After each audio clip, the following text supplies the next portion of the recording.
Hello, friends. Good afternoon, good morning, good evening from wherever you're connecting from today. This is Unfinished Studio with Omolola Adeyemo. I welcome you once, welcome you twice, welcome you a million times. Thank you for linking up. Last Friday, I was not able to come up live, but I promised I was going to post a video, which I did, but it's like Facebook did not drop the video. I don't know why, but I made sure I posted the video, I reposted the video before the day ran out. Yeah, if you have not seen that video, you will need to go and see it. Go and see that video. It's like a follow-up on the previous one. So it's building up.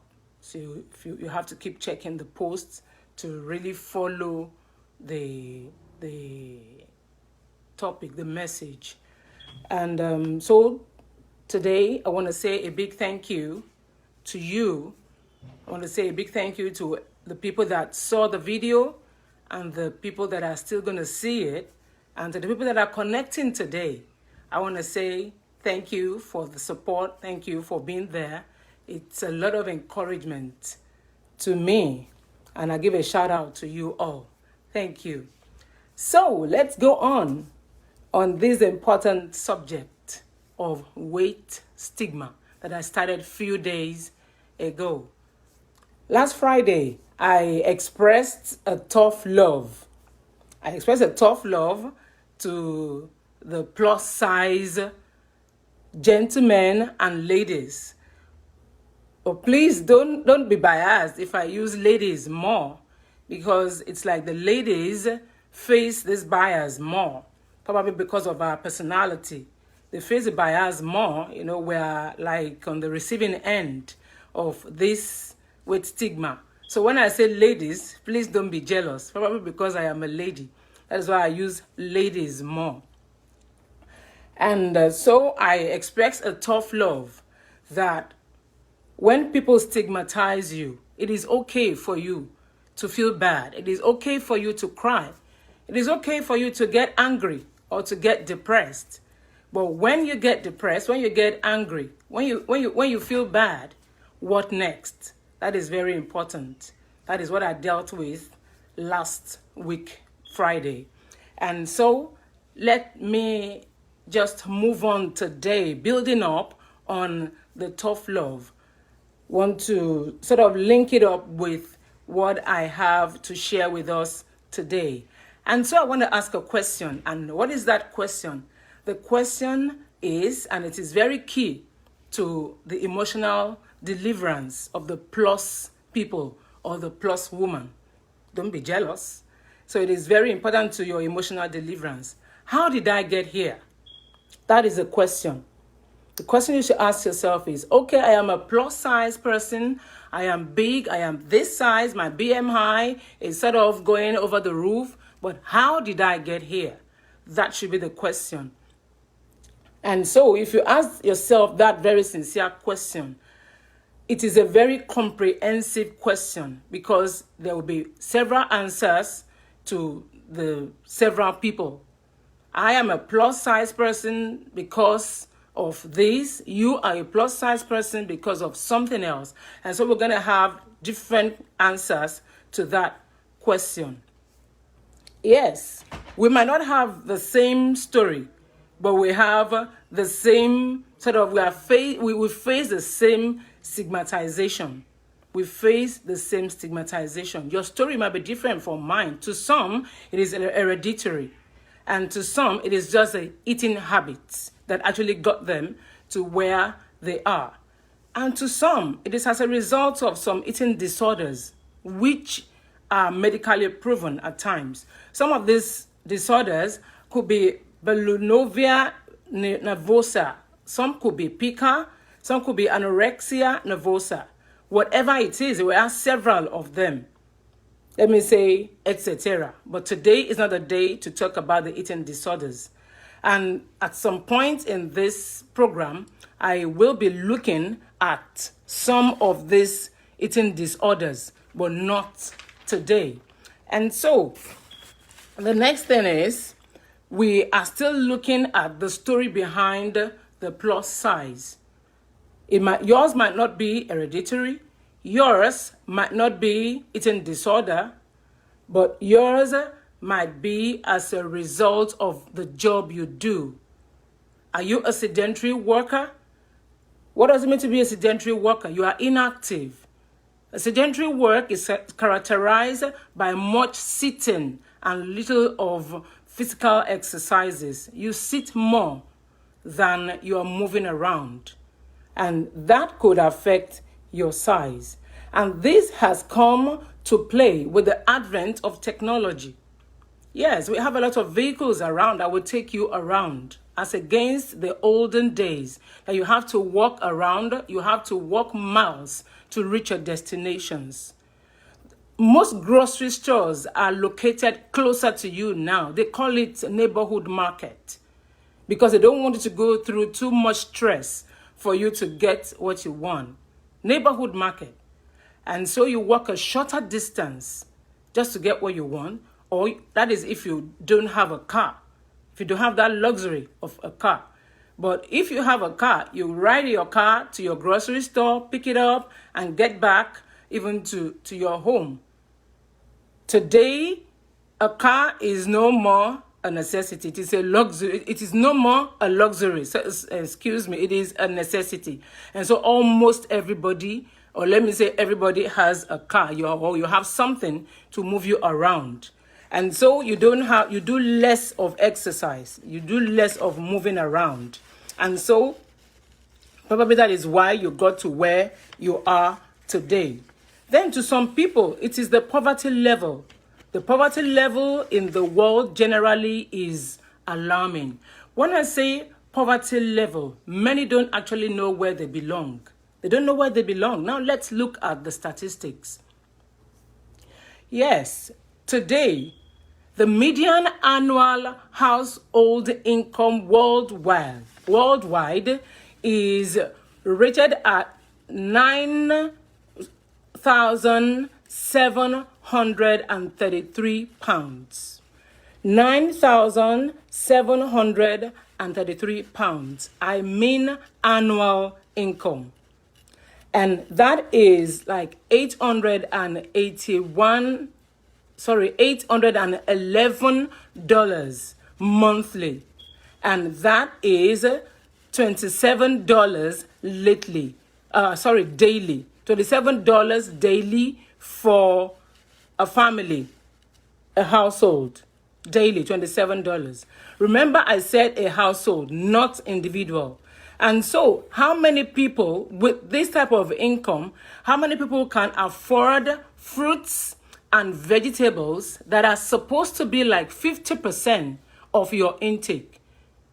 They're supposed to be 50% of your intake, but you can't afford it because of the household income that is actually not enough to meet the most important needs. Talk less of when I say most important needs, you need to pay your house rent, you need to clothe yourself.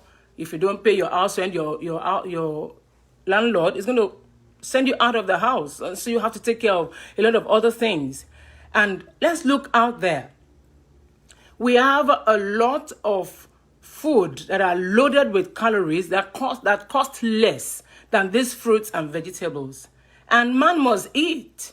You cannot keep going around with an empty stomach. And so you see people falling back. You see people falling onto these calorie-loaded foods. They fall to the calorie-loaded food, eating the calorie-loaded food much more than they are supposed to eat the fruits and vegetables that are actually supposed to help maintain a good or a healthy weight.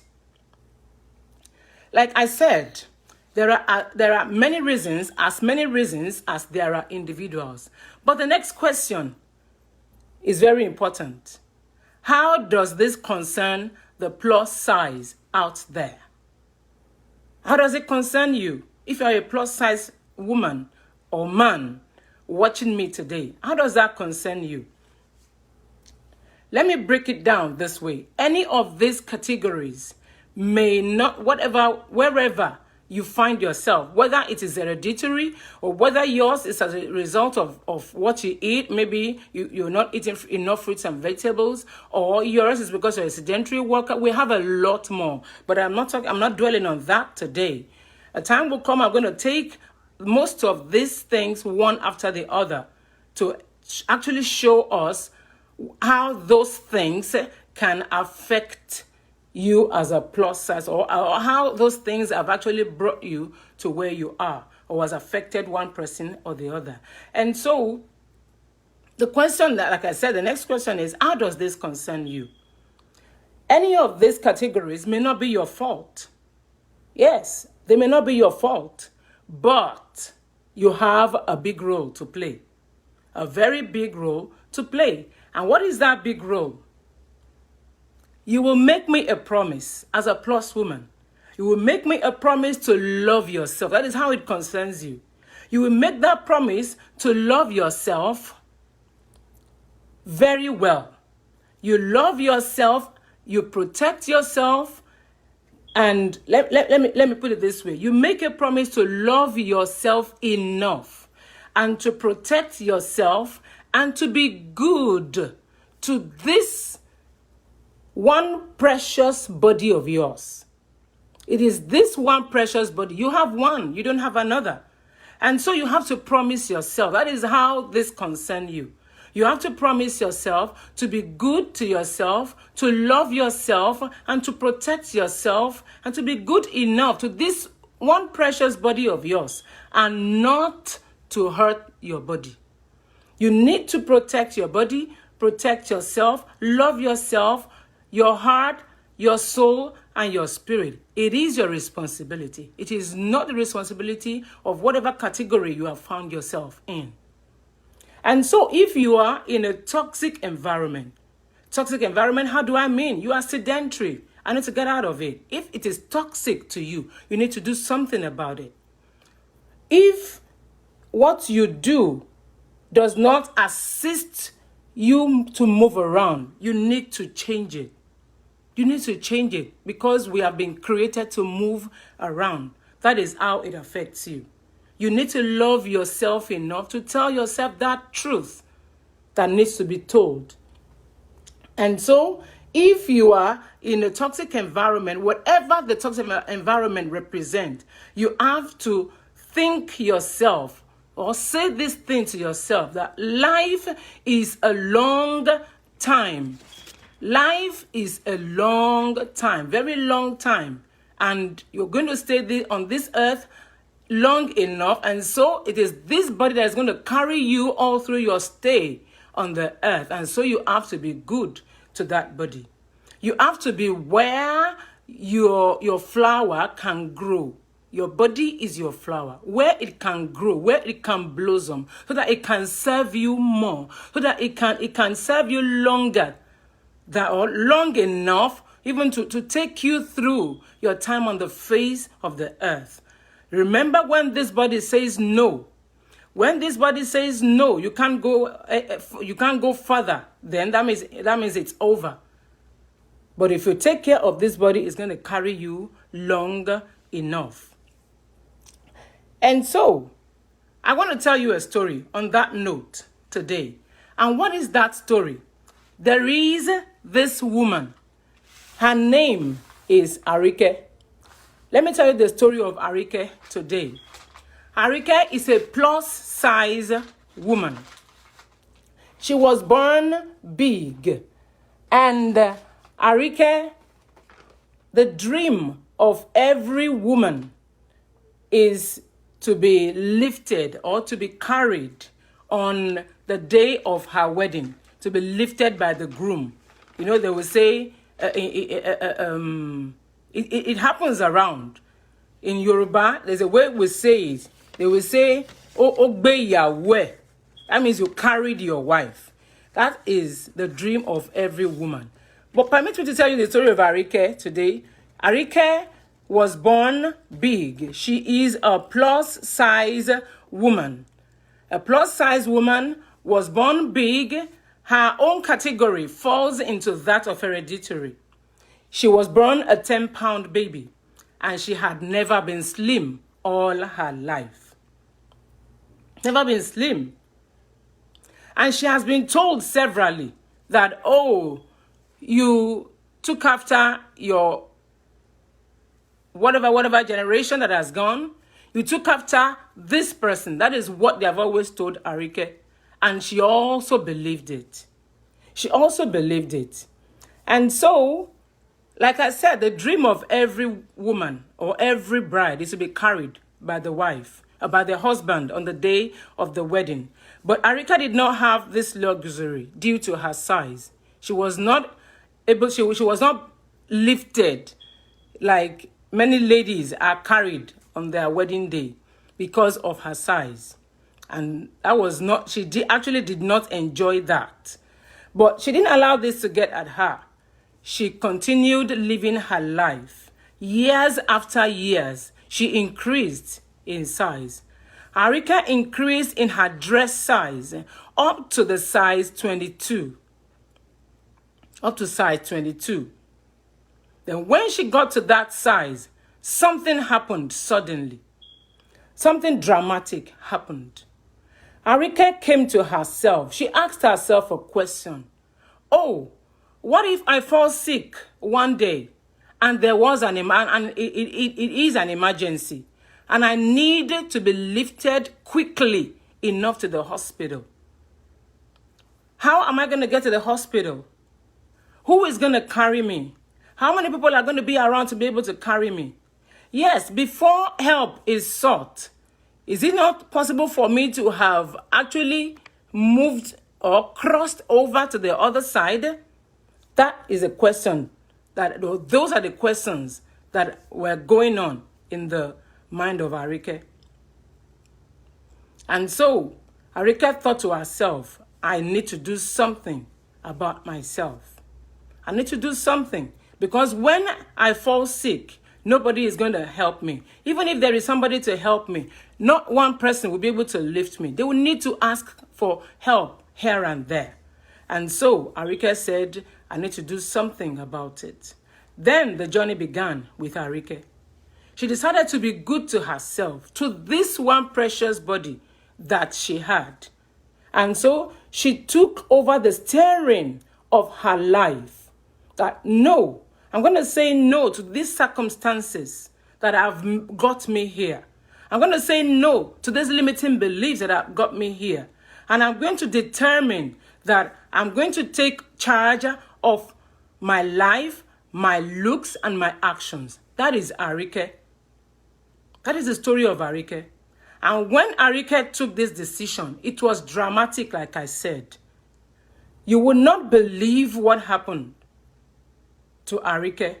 Today, Arike fits well into a size 12 dress, and she feels lighter and more energetic. And she also helps the plus size people to reach their desired weight goal. That is interesting, isn't it? She took over the steering of her life. She said, I am not going to say yes to all these beliefs anymore. I am not going to say yes to all these limiting things anymore, or to the circumstances that are surrounding my being a plus-size woman. I am going to do something about it, because she looked at the bigger picture. Okay, I need to go longer on this journey. What if something happens and my life is cut short because of this plus size? She did something dramatic, and she got a very, very dramatic result. Falling from size 22, dress size 22, to dress size 12 is dramatic, isn't it? It is. It is. And so today it will shock you that Arike is right here today telling you that you can do the same. She is right there today telling you that you can do the same. And so I, Omolola Arike Adeyemo, I welcome you once again to the Unfinished Studio. And thank you for being there all the time. Omolola Arike Adeyemo is right here telling you that you can do the same. It doesn't matter the limiting beliefs. It doesn't matter what people have made you to believe that, oh, you have always been big, you cannot be slim. I was told the same story. But here I am today. I decided to wear this size 12 dress today just to let you know that it is possible. That is why I said when you are stigmatized, I was. When people laugh at you, I have been laughed at. When I was in the secondary school, you cannot pass by me and not want to look back that who is this in a secondary school uniform? This is a mama in a secondary school uniform. I have told you that a cousin of mine told me, you are not going to get somebody to marry you. I am not just married. I am married with kids and I am doing great. I have been stigmatized, just like somebody is stigmatizing you. But when you're stigmatized, don't rest on your oars. What is the next thing? And so, thank you for watching. Thank you for being there. I give shout out to the people I am seeing today. I can see my cousin Tolu there. Thank you, big, bold, and beautiful. Thank you. I see you there. I see Adenike Dansu. I see some people. If I don't mention your name, please don't be angry. I see Doing. I see Doing there. Thank you. I see Deborah. Thank you. Give you a shout out. I see Omolola, my namesake. Thank you for being there. I see Buki Leo. Thank you. I see Atinuke Ogbewe Khan. If I got your name, thank you for being there. I see my coach. Thank you, my mentor.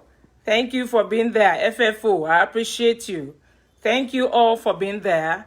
See you on Wednesday, same time, 6 p.m. Nigerian time and 12 noon my time. Thank you and God bless you. If you have any question, just put in the chat and I'll attend to the question. Thank you and God bless you.